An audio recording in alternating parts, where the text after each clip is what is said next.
Hi everyone, this is Chris and Barbara with Midlife Journey. We just wanted to take a few minutes today and kind of let you know what our experience was at Campbellsville Amazon Fulfillment Center.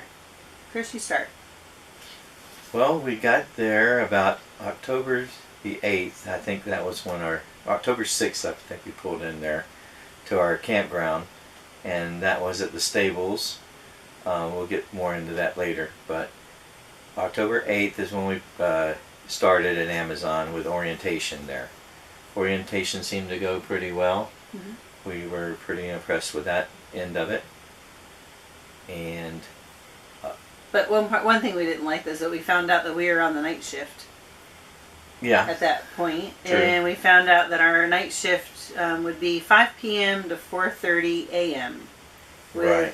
Tuesdays and Wednesdays being our day off. Wednesdays and Thursdays. Wednesdays and Thursdays, and Tuesdays being our mandatory extra time. Right. So basically, what that means is on that Tuesday, if they needed us to work, we had to work overtime. So that would be our 5th day. So it would make us have 50 hours because you work 10-hour days. Right. Until peak, and then actually we kind of lucked out because everybody else during peak had to work 12 hours, and the Camperforce only had to work 10.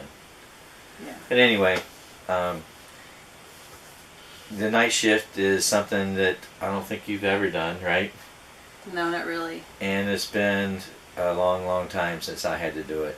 I think I was like 22 or something like that, so a long time ago. So it was an adjustment for us. I mean, coming home at 4:30 in the morning and, trying to go to bed and, sleeping until 12:30, 1 o'clock in the afternoon and, trying to cram our meals in, and it was a challenge that we're glad is over. Yeah, definitely. Well, a lot of people, we elected to go straight to bed when we got home. A lot of other people sat up, maybe watched some TV or had a beer or two before they went to bed, just like they would in the evening when they got home from work. But we thought it would be better for us just to go straight to bed and then get up around 12 to 1 o'clock and then start our day. Because I need my sleep. Right. But anyway, our position at Amazon, we were called pickers. And as pickers, if you haven't seen an Amazon fulfillment center, they're huge. I call them football fields. So if one area might be 2 or 3 football fields, but anyway, each area is numerous football fields.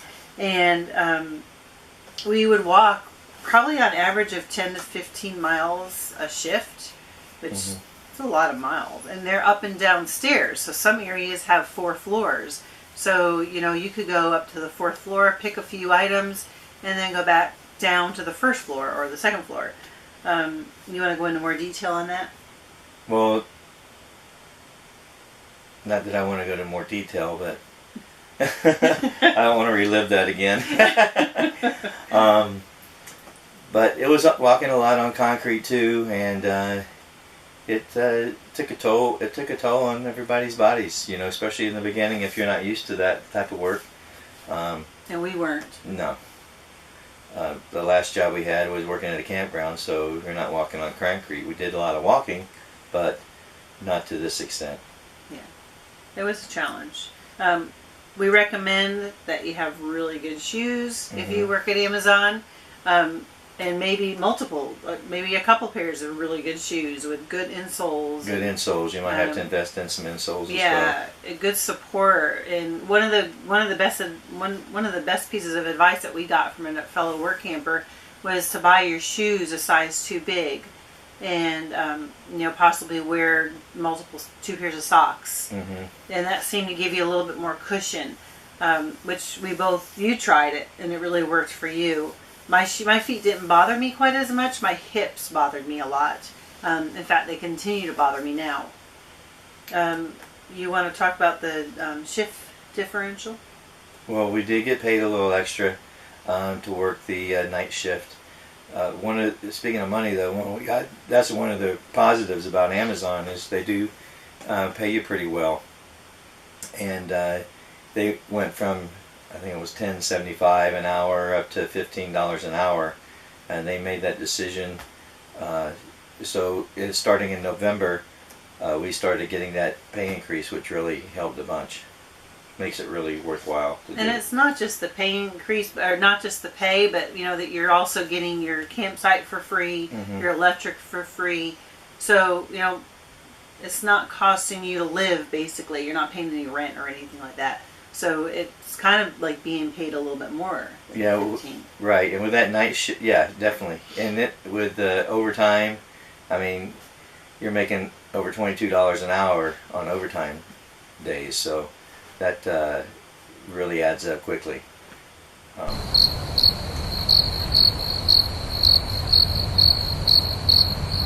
Okay, so exploring the area while we were there. That was kind of a challenge for us. The first couple of weeks that we were there, the weather was nice, and we did get an opportunity to go and visit with Chris's mom over in Tennessee.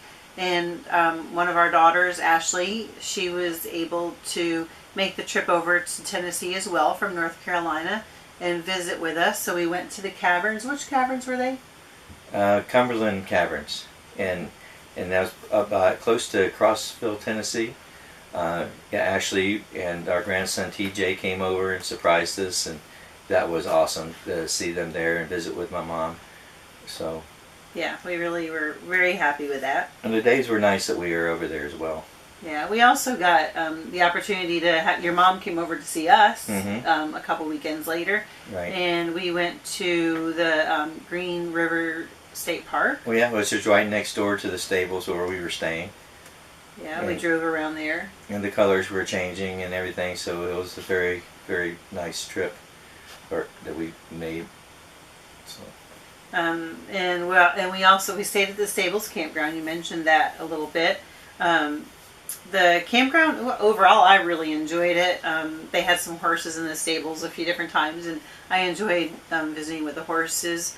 They had a really cool little saloon area where you could go in and just visit with people. A couple times they had karaoke. They're really kid friendly, dog friendly. We hung out there with some friends that we made a couple different times. And we also had our Thanksgiving meal there, which was really pleasant. Yeah, everybody brought a dish, and the owner there of the stables, they provided turkeys that a couple of the campers there cooked, and it was really fun, really good time. Yeah, great food, great camaraderie. It was just really nice. And some of the work campers from other campsites were invited to come over. I noticed there was some from the different campsites in the area. There was a couple of them that had come over because they'd made friends with people who lived at the stables. Right. And they were all welcome to be there. The stables, I didn't have a single problem with that place. We were kind of surprised toward the end there. They did bring a donkey over that was hee-hawing in the middle of the night and that. And he was doing what? Hee-hawing. It was a she, by the way. Oh, okay. I think her name was Maybelle. Maribel. Everybody liked Maribel, even though she was loud. Yeah. It didn't bother us too bad. No, it didn't bother us. It was kind of entertaining. Yeah, I would highly recommend that place, though, the Stables. Yeah, the Stables was a great place to stay. Daryl and Aaron are the owners, and they were very nice and good hosts. Yeah. And it was close to Amazon. It was like, what? 8 minutes took us to get to work. Yeah, so it was really close, very convenient, nice area, woodsy area. And like you said, everybody was super nice. The owners are great. So we had no problem with that. Do you want to talk about a little bit more about our picker position so that people understand what the picker is? Well, we had a handheld scanner that we carried around, and it basically told us what to do. At the beginning of the shift, we all had a little meeting and stretching and exercising to get limbered up, and they went over safety and production goals and that type of thing. It really didn't last 5-10 minutes at the most. Then we were off checking our scanners, seeing which mod we had to go to, which floor, and then we started pick items out of the bins when our totes were full, or when it told us to. We'd put our the totes on the conveyors, and which would take it down to the packing or sorting areas. So that's what basically we did for the beginning of the shift to the end of the shift.